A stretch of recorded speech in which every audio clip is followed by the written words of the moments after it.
Bonjour à tous, alors aujourd'hui on va découvrir les propriétés des fonctions affines et linéaires et on va apprendre à calculer une image par une fonction affine et une fonction linéaire. Donc, la première propriété qu'on va voir, c'est que tout nombre admet une unique image par une fonction affine ou linéaire. Donc ça c'est vrai pour toutes les fonctions, c'est-à-dire qu'à partir d'un nombre, on n'obtient qu'un seul autre nombre.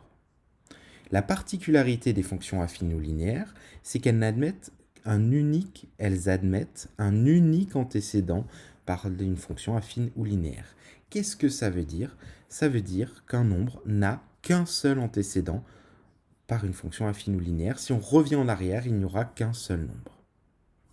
Donc maintenant, on va voir comment on calcule l'image d'un nombre par une fonction linéaire. Donc, j'ai mis l'exemple 1 à gauche. Donc, on a f, une fonction linéaire telle que f de x égale 5x. Et il faut calculer l'image de 6 par la fonction f. Donc, notre fonction, c'est 5x. On remplace le x par 6. Donc, c'est-à-dire que l'on va faire 5 fois 6. On va faire 5 fois 6. Et donc, on calcule 5 fois 6, ça donne 30. Mais bon, ça, vous l'avez déjà fait, c'est assez simple. Et si on veut déterminer ici l'image par une fonction linéaire, donc la fonction linéaire, c'est 2x moins 6, on calcule l'image de 4 par la fonction g.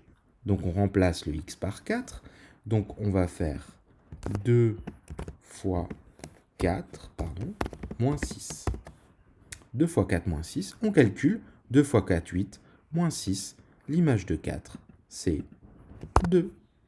Donc l'image de 4 par la fonction g est 2. Voilà, donc c'est comme ça qu'on calcule des images.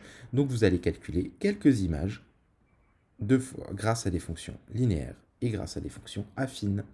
À bientôt!